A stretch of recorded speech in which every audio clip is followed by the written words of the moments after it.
Et Olivier, c'est Philippe Douste-Blazy, l'invité d'Europe 1 Soir. Bonsoir. Bonsoir. Ancien ministre, président d'United. Vous recevez ce soir à dîner l'homme le plus riche du monde, Bill Gates, qui est venu à Paris pour vous soutenir, donc United, la lutte contre le sida et vos méthodes innovantes en matière de financement. Vous allez nous expliquer tout ça, mais d'abord un mot de l'ancien ministre que vous avez été au moins 5 fois. Qu'est-ce que vous dites à Manuel Valls, qui a pris ses fonctions tout à l'heure ? D'abord, je lui dis bonne chance. Ensuite, je crois que c'est un choix de la jeunesse, un choix aussi de quelqu'un qui parle carré.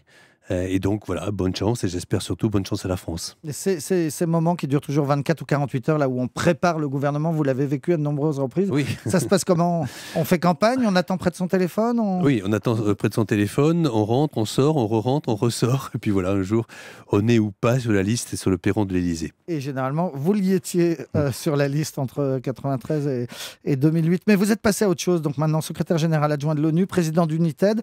Vous avez monté, pour résumer les choses, pour essayer d'expliquer, une sorte de machine à récolter du cash. C'était sur une idée de Jacques Chirac au départ ? C'est ça, Jacques Chirac et le président Lula. L'idée, c'est qu'il y a 1,5 milliard de gens qui n'ont pas d'eau potable, qui n'ont pas de quoi manger, qui n'ont pas de quoi se soigner, pas de quoi s'éduquer et pas de toilette.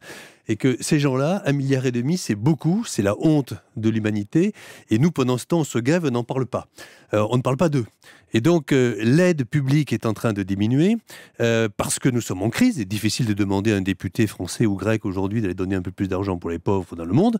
Et puis, de l'autre, les besoins explosent. Changement climatique, la pauvreté. Donc, qu'est-ce qu'il faut faire ? Donc, on a dit, il y a quelques activités économiques dans le monde qui profitent à mort de la mondialisation. L'avion, par exemple, le nombre de gens, le mobile, Internet, les transactions financières, les ressources pétrolières. Donc pourquoi ne pas prendre un tout petit peu, une microscopique $1, contribution de solidarité et le donner aux pauvres. Et bien Alors sûr, ça a marché par les avions, par exemple. On a fait ça pour les avions en 2006 avec Jacques Chirac en France, mais dans 14 autres pays. Chaque personne qui prend un billet d'avion, qui va à un endroit, donne 1 euro. 7 euros, il ne sait même pas d'ailleurs combien vaut le billet d'avion à 1 euro près, il ne s'en rend même pas compte. Il sauve 3 enfants du paludisme. Eh bien, quand vous avez vu une fois dans votre vie un enfant mourir du paludisme, vous ne pouvez qu'être content de l'avoir fait. Eh bien, c'est ça qui peut changer le monde demain. J'ajoute que ce n'est pas de l'humanitaire, ce n'est pas du sanitaire, c'est de la politique. Parce que laisser 1,5 milliard de gens dans le Sub-Sahara avec les gens qui y a autour et qui se préparent à les mettre contre nous, je pense que c'est pas idiot de les aider. Alors l'an dernier, vous receviez Bill Clinton à ce dîner annuel d'United et effectivement, il avait dit ce que vous venez de dire, les Français, chaque fois qu'ils prennent l'avion, ils ne le savent pas, mais ils sauvent des vies et il était assez émerveillé par cette idée. Cette année, les Chiliens, les Brésiliens, 14 etc. pays. Oui, voilà. Mais 14 petits pays à côté de la France. Ce soir, c'est pas Bill Clinton, c'est Bill Gates que vous recevez, l'homme le plus riche du monde. Alors lui, il vient pourquoi ? Parce que c'est un des grands contributeurs de votre association, de votre organisation ? Pour moi, c'est pas le plus riche, c'est le plus généreux. Vous me direz, l'un va parfois avec l'autre quand même. Non, je crois qu'il est en train de montrer au monde, et en particulier à la jeunesse du monde, que l'argent pour l'argent ne sert à rien. Bien sûr qu'il faut en avoir suffisamment, mais il faut donner un sens à sa vie. Et comment être milliardaire aujourd'hui en sachant qu'il y a un enfant qui meurt de paludisme toutes les 40 secondes parce qu'il manque un demi-euro. Enfin, je veux dire, c'est pas possible. Et donc, oui, premièrement, il est au conseil d'administration d'United, là, je suis très fier de ça, et deuxièmement, il nous donne de l'argent. Nous, aujourd'hui, nous sommes en train de faire baisser le prix des médicaments. Je vais annoncer tout à l'heure quelque chose qui me paraît important. Nous l'avons jamais annoncé, mais j'en fais aujourd'hui, si vous voulez, une exclusivité pour vous. Quand un médicament contre le sida, par exemple, arrive pour la première fois dans un pays comme le nôtre, on va à la pharmacie et on a le médicament. Même s'il coûte très cher, pour nous, ça coûte rien, c'est remboursé à 100%. Quand vous êtes à Addis Abeba, à Bamako, dans les pays pauvres, en Asie du Sud-Est, vous devez attendre 20 ans que ce médicament arrive. Pourquoi ? Parce que les brevets sont protégés. Eh bien, il y en a un qui s'appelle le dolutegravir, qui est le dernier, on va dire, la Rolls-Royce du médicament contre le sida. Eh bien, il n'était réservé jusqu'à maintenant qu'à nous. Eh bien, grâce à United, nous avons pu faire une licence pour que les plus pauvres du monde aient pour la première fois les mêmes médicaments au même moment que les plus riches pour un prix dérisoire.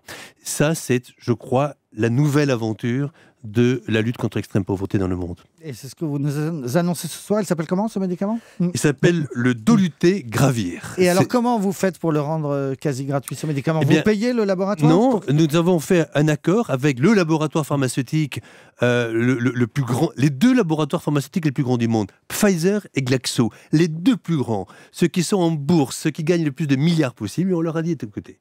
Avec les pays les plus pauvres, de toute façon, vous ne leur vendez rien. Donc, il n'y a pas de marché.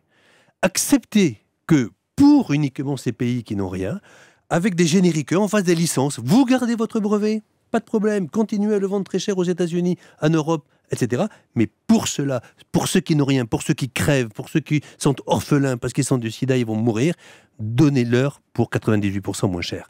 Et nous venons d'y arriver. Et ça, c'est la première fois dans l'histoire de l'humanité qu'il y a une communauté de brevets comme ça. Et ça, donc, grâce à United et aux billets d'avion. Et à Bill Gates, que vous disiez, il vous donne de l'argent, il vous donne vraiment beaucoup d'argent? L'homme le plus généreux du monde. J'aimerais qu'il donne un peu plus. Il est à 10 ou 15 millions par an, mais j'aimerais que ça augmente.